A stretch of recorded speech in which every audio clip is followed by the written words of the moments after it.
kadang tak memberi yang sempurna, supaya kita bisa belajar menjadi pribadi yang terus-menerus disempurnakan. Lalu kita tidak bisa melihat cinta Tuhan yang dinyatakan di dalam kehidupan relasimu hari ini, maka tidak akan pernah mengatakan terima kasih kepada mantanmu. Siapapun Anda hari ini, dibentuk pembentukan cinta yang Tuhan izinkan terjadi di masa lalu. Karena orang yang mencintai pasangannya, mencintai orang lain, hanya sekedar mencari kebahagiaan dirinya sendiri, itu bukan cinta. Cinta yang sejati justru menempatkan kebahagiaan orang lain di atas kebahagiaan dirinya sendiri. Bukankah itu yang dilakukan oleh Kristus Tuhan kita? Di atas kayu salib dia menyatakan cinta kasihnya buat aku dan engkau. Justru cara dia menyatakan cinta kasihnya kepada kita adalah dengan menderita. Filipi pasal yang kedua dia menjelaskan dia mengosongkan dirinya, bro. Dia mengosongkan dirinya menjadi hamba, menjadi manusia dan taat sampai mati. Sebuah relasi tak hanya memberi kenangan manis, namun cinta membuat semua kenangan yang pahit sekalipun menjadi perjalanan manisnya cinta. Ini kan yang banyak terjadi di zaman ini. Aku mencintai Engkau Tuhan, ku persembahkan uangku. Aku mencintai Engkau Tuhan, ku persembahkan tenagaku untuk pelayanan. Aku mencintai Engkau ya Tuhan, ku persembahkan waktuku, tenagaku untuk pelayanan. Tapi Engkau tidak pernah mempersembahkan seluruh hidupmu. Apakah itu yang namanya cinta? No. Sejatinya tanpa cinta kasih Kristus, semua hanyalah budak cinta alias bucin. Jodoh di tangan Tuhan, betul. Tetapi kalau tidak mengenal Tuhannya, bagaimana kita bisa tahu mana yang jodoh dari Tuhan?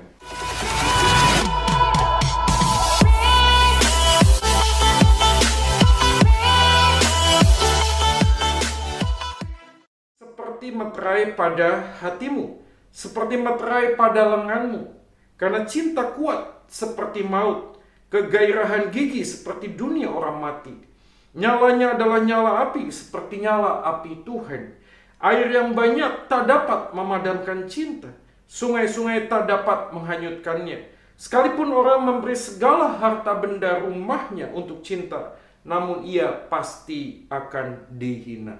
Dan kiranya melalui firman Tuhan ini, kita juga boleh mengambil satu bagian untuk bertumbuh bersama di dalam sebuah komunitas, bersama dengan teman-teman di care group, dan juga teman-teman yang ada di luar sana, sahabat kita masing-masing, untuk merefleksikan sebenarnya bagaimana seharusnya kita mencintai, dan gimana sebenarnya kita memahami tentang arti cinta itu sendiri.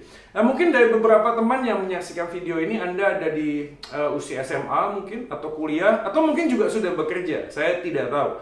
Tapi kita tahu bahwa cinta di dalam pemahaman setiap aspek kehidupan itu mengalami pertumbuhan, mengalami kedewasaan. Kita paham ya, ada banyak orang yang pernah bilang kalau dulu SMP, SMA itu ada cinta monyet, Kak Joy. Ya, setelah nanti besar itu cintanya bertumbuh, tidak lagi monyet tapi jadi King Kong, ya cinta King Kong, cinta babon, wah tambah besar ya. Saya yakin bukan demikianlah cinta sebenarnya, tetapi kita sadar bahwa di dalam aspek kehidupan kita punya sebuah perasaan, ya menyukai, ya mencintai orang yang berbeda jenis tentunya dengan kita. Dan kita juga paham ya, pada waktu kita bicara tentang kasih dan cinta, ada beberapa pemahaman yang berbeda. Cinta kita kepada orang tua tidak mungkin sama dengan cinta kita kepada orang tua orang lain. Demikian juga pada waktu kita mencintai pasangan kita, istri kita, tidak mungkin kita juga diminta untuk mencintai istrinya orang lain dengan cara yang sama. Jadi kita perlu memahami sebenarnya cinta itu seperti apa sih? Bagaimana kita memahami cinta di dalam aspek kehidupan?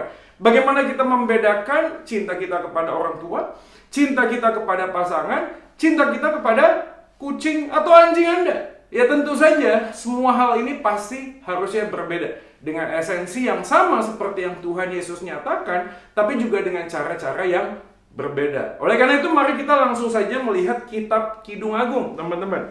Dari Kidung Agung pasal yang ke-8, saya akan mengajak kita untuk memahami dulu. Ada banyak orang di luar sana yang berpikir bahwa Kidung Agung ini salah satu kitab yang ya mungkin sudah jarang dikhotbahkan, tetapi juga kitab ini bernuansa pornografi. Ya, ada banyak kalimat-kalimat yang seharusnya tidak layak dituliskan di dalam kebenaran firman Tuhan. Bagaimana mungkin kalau firman Tuhan berbicara tentang hal-hal yang sifatnya sensual, sifatnya itu untuk orang-orang dewasa. Nah, kita perlu memahami demikian. Pornografi atau sesuatu yang sifatnya itu menumbuhkan hasrat libido, itu bukan bergantung dari apa yang kita lihat, tapi bergantung dari apa yang kita pikirkan. Makanya sekali lagi teman-teman sekalian, banyak di luar sana yang selalu debat, gitu. Selalu banyak yang pro dan kontra. Oh, itu kalau pemerkosaan karena wanitanya berpakaian terlalu seksi. Sebenarnya bukan di sana poinnya. Poinnya adalah ketika kita punya satu cara berpikir yang sudah salah. Bukan hanya itu, ada banyak orang juga yang kemudian melihat ada banyak patung-patung dari zaman Renaissance, zaman abad pertengahan misalnya, yang kemudian memang digambarkan patung-patung yang telanjang, tidak berpakaian, tidak berbusana. Atau mungkin ada art atau painting yang memang menggambar wanita tanpa busana. Lalu kemudian apakah kita langsung bisa mengatakan itu adalah sesuatu yang salah karena pornografi?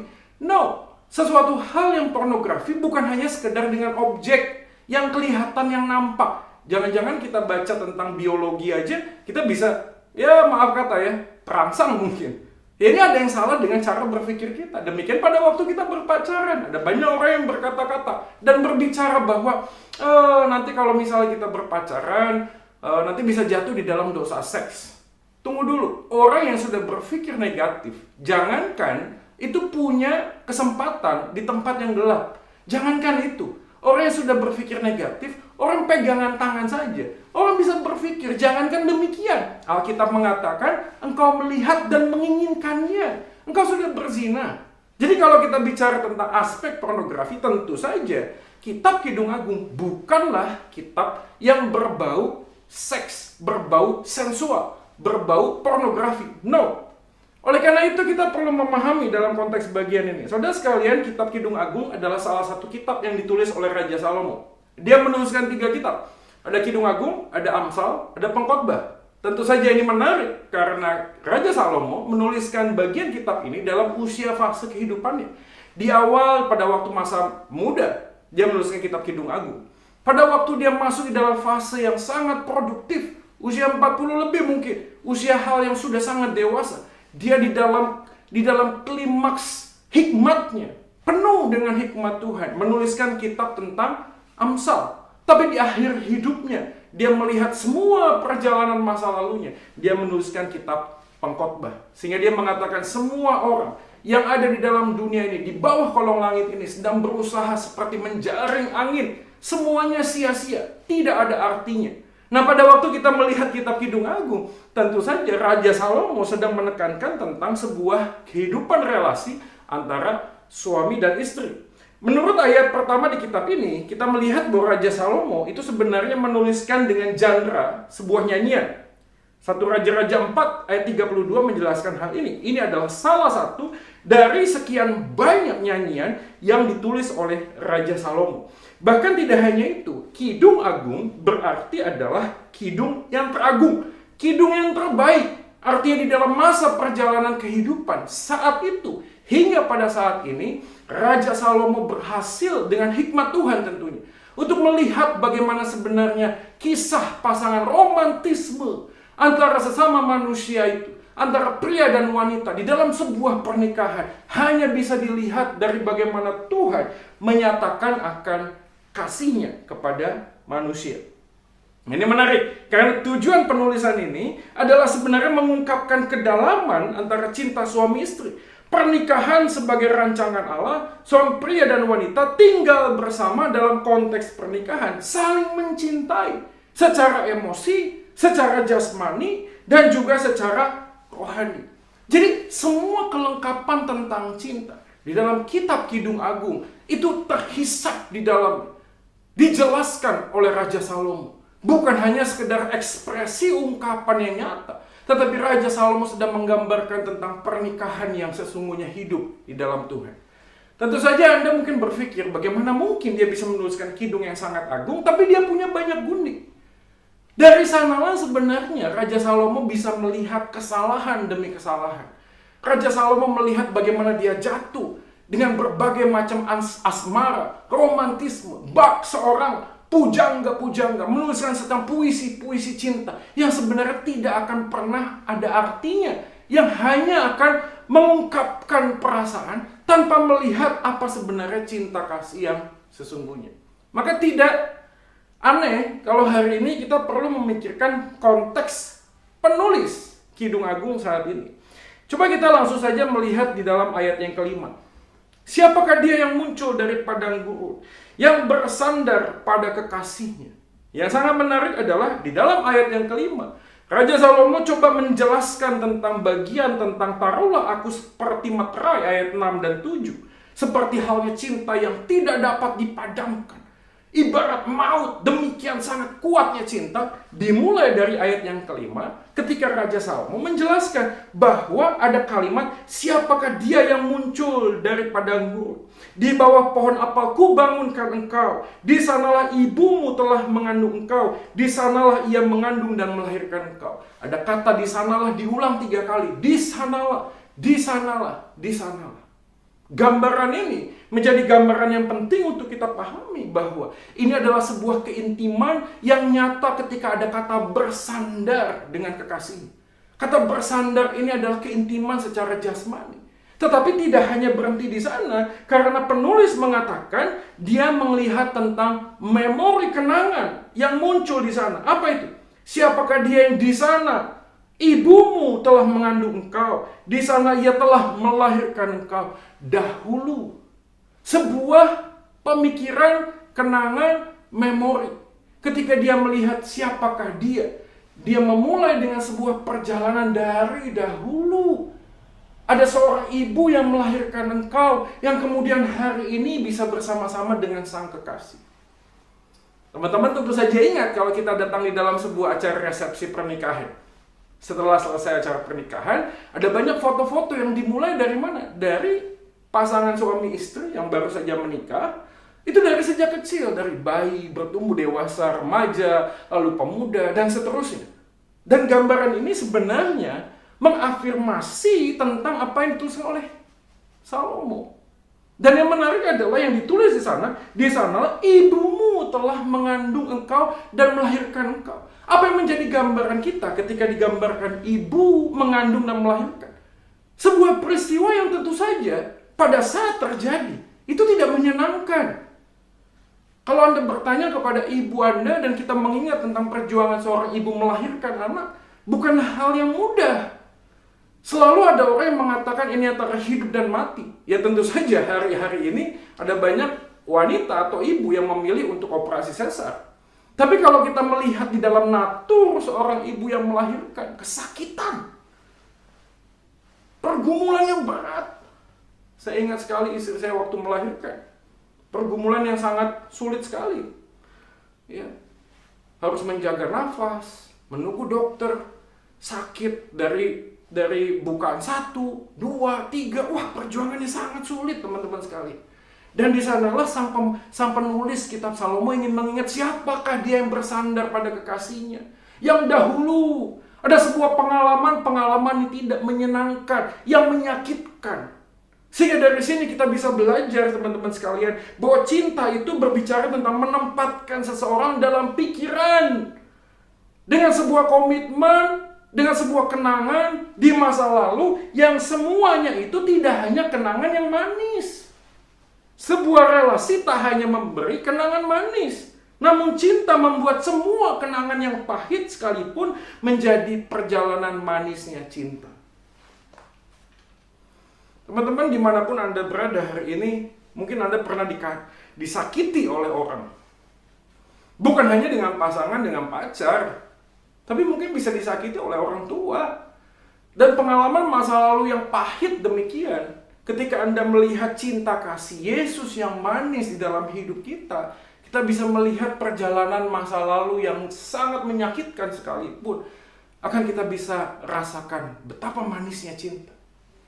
Sehingga kita sadar sekali bahwa sebuah relasi yang tidak hanya memberi kenangan manis, membuat kita sadar dan paham bahwa hanya orang yang berani mencintai adalah orang yang berani mengambil resiko dan konsekuensi untuk disakiti. Karena di dalam proses saling menyakiti satu dengan yang lain, cinta tak akan pernah pudar, cinta tak akan pernah hilang. Justru cinta menemukan esensi cinta yang sesungguhnya ketika kita bisa mencintai orang yang pernah menyakiti kita. Saya bukan ngomong kalau hari ini ada orang yang pernah punya pacar lalu disakiti oleh mantan, Anda harus kembali dengan mantan Anda dan jadian jadi pacaran lagi. Enggak. Karena mantan itu memang bukan untuk dibenci, tapi untuk dicintai dengan cara yang berbeda. Betul, mantan itu bukan untuk dibenci, tapi untuk dicintai dengan cara yang berbeda. As a friend, as a brother, as a sister. Ya memang ini tidak mudah, tentu saja gitu loh. Tapi kalau kita itu punya satu masa lalu, saling menyakiti, lalu kita tidak bisa melihat cinta Tuhan yang dinyatakan di dalam kehidupan relasimu hari ini, maka Anda tidak akan pernah mengatakan terima kasih kepada mantanmu. Karena siapapun Anda hari ini, Anda dibentuk oleh pembentukan cinta yang Tuhan izinkan terjadi di masa lalu. Demikian juga pada waktu kita belajar tentang kehidupan di dalam rumah kan, bersama dengan orang tua. Apakah kita mencintai orang tua kita? Jawabannya yes. Tapi kalau kita mencintai orang tua kita hanya mengingat semua kenangan manis, dia bisa belikan ini, dia merayakan ini, apakah itu namanya cinta? Bukan. Orang yang mencintai seorang yang lain juga berani mengambil semua kenangan yang pahit. Sejatinya cinta memang bisa menyakitkan, namun rasa sakit dibutuhkan bagi kita dalam memahami kesejatian cinta. Sejatinya cinta memang bisa menyakitkan, namun rasa sakit dibutuhkan bagi kita dalam memahami kesejatian cinta. Betul. Karena orang yang mencintai pasangannya, orang yang mencintai orang lain hanya sekedar mencari kebahagiaan dirinya sendiri, itu bukan cinta. Karena cinta yang sejati justru menempatkan kebahagiaan orang lain di atas kebahagiaan dirinya sendiri. Bukankah itu yang dilakukan oleh Kristus Tuhan kita? Di atas kayu salib dia menyatakan cinta kasihnya buat aku dan engkau. Justru cara dia menyatakan cinta kasihnya kepada kita adalah dengan menderita. Filipi pasal yang kedua, dia menjelaskan, dia mengosongkan dirinya, bro. Dia mengosongkan dirinya, menjadi hamba, menjadi manusia, dan taat sampai mati. Dan di dalam dirinya lah kita bisa melihat apa arti cinta yang sejati itu. Yaitu cinta yang sejati tidak menempatkan kepentinganku, kebahagiaanku menjadi yang utama, tapi justru menempatkan kebahagiaan orang lain, kepentingan orang lain di atas kepentinganku dan kebahagiaanku. Oleh karena itu siapapun kita hari ini yang mendengarkan firman Tuhan, ayo kita belajar untuk mengingat semua komitmen, semua kenangan-kenangan pahit mungkin yang pernah kita alami, dan kita berdamai dengan masa lalu itu. Karena sebelum kita berdamai dengan masa lalu itu, teman-teman sekalian, kemanapun Anda mencari pasangan yang baru untuk pacar atau pasangan suami atau istri, Anda tidak akan pernah move on. Anda seperti orang yang terus dipegang buntutnya dengan masa lalumu. Dan setiap kali Anda punya pasangan yang baru misalnya, semua responmu, semua konflik yang terjadi hanyalah menjadi gambaran bayang-bayang masa lalumu. Tuhan kadang tak memberi yang sempurna, supaya kita bisa belajar menjadi pribadi yang terus-menerus disempurnakan. Tuhan kasih yang tidak sempurna, tapi itulah yang terbaik yang Tuhan kasih kepada kita. What for? For what purpose? Untuk tujuan apa? Supaya aku dan engkau melihat bahwa cinta kasih yang sejati membawa aku tidak terbuai dengan asmara, tapi aku terus hidup didorong oleh cinta kasih Tuhan untuk bertumbuh semakin dewasa dan melihat diriku sebagaimana Tuhan melihat aku. Ini poin yang pertama, cinta itu kuat. Cinta itu kuat membuat kita ini kuat di dalam menjalani pertumbuhan kedewasaan cinta kita. Bagian yang kedua adalah ayat yang ke-6. Dikatakan, taruhlah aku seperti meterai pada hatimu, seperti meterai pada lenganmu, karena cinta kuat seperti maut, kegairahan gigi seperti dunia orang mati, dan seterusnya. Kata meterai yang dituliskan di sini yang sangat menarik yang untuk kita bisa pahami. Di dalam budaya kuno, kata meterai atau di dalam konteks bahasa Ibrani dikatakan yotam merujuk pada sebuah benda yang biasa dipakai di leher dan diikat dengan tali. Di dalam Kejadian 38:18, atau benda yang memang selalu bersama dengan seseorang. Mungkin sulit untuk bisa menjelaskan tentang meterai ini sehingga diterjemahkan meterai. Tetapi dari bagian ini kita langsung bisa mendapatkan pesan. Apa itu? Gambaran meterai menunjukkan kepemilikan. Kepemilikan artinya sebuah komitmen yang jelas. Bahwa cinta itu tidak hanya sekedar hanya mencintai. Tapi cinta berarti menuntut sebuah komitmen. Aku bagi engkau, engkau bagi aku. Demikian yang Kristus nyatakan di dalam Efesus pasal yang ke-5. Hai anak-anak, hai suami, hai istri, semuanya gambarannya dijelaskan dengan ayat 23. Rahasia ini besar, tapi yang aku ingin tunjukkan adalah hubungan Kristus dengan jemaatnya. Jadi kita tidak bisa bilang aku mencintai Tuhan tanpa memberi hidup kita. Ini kan yang banyak terjadi di zaman ini. Aku mencintai Engkau Tuhan, ku persembahkan uangku. Aku mencintai Engkau Tuhan, ku persembahkan tenagaku untuk pelayanan. Aku mencintai Engkau ya Tuhan, ku persembahkan waktuku, tenagaku untuk pelayanan. Tapi Engkau tidak pernah mempersembahkan seluruh hidupmu. Apakah itu yang namanya cinta? No. Maka Roma pasal 12 menjelaskan persembahkanlah tubuhmu. Karena memang cinta menuntut sebuah komitmen kepemilikan. Nah demikianlah sebenarnya pada zaman ini ada banyak anak pemuda yang selalu mengatakan ya kita jalan dulu saja lah. Kamu cinta sama saya nggak? Kita komitmen nggak? Jawabannya gini deh, kita jalanin aja deh. Istilahnya itu HTS, hubungan tanpa status. Saya berapa kali juga mendapatkan DM. Kak Joy pengen tanya dong, ini ada orang udah lama dekat, makan bersama, pergi bareng, udah kayak orang pacaran, tapi nggak pernah nembak saya. Pada waktu itu terus ditanya, gimana? Kita jadian atau enggak? Kita komitmen nggak bersama? Lalu jawabannya, kita jalanin aja deh, kita nggak tahu ke depan apa. Mungkin ada orang lagi yang mengatakan gini, oke deh kita jadian, tapi jangan ngomong siapa-siapa. Maksudmu apa? Apakah dengan cara demikian mungkin dia juga mau cari yang lain gitu? Mau cari apa? Selingkuhan? Dia nggak mau diekspos. Ada beberapa orang juga yang begitu. Ya ini kan paradoks ya. Satu sisi ada orang yang begitu sangat jatuh cinta, wah Instagramnya, Facebooknya penuh tuh foto pasangan, suap-suapan, pergi kemana berdua. Boleh sih, oke sih, tapi tunggu dulu, resiko dari semua yang Anda posting terlalu banyak, terlalu heboh, akan menuai sesuatu. Nanti begitu putus, wah Anda harus ngapusin semua fotonya kan. Atau mungkin satu lagi adalah nggak pernah mengekspos apa-apa. Kita bisa bahas dalam konteks bagian yang lain, tapi yang saya maksudkan di sini adalah orang yang mencintai orang lain membutuhkan komitmen. Demikian juga kita dengan pasangan kita, demikian juga kita dengan orang tua kita. Kita nggak mungkin kita ngomong kepada orang tua kita, aku mengasihi engkau.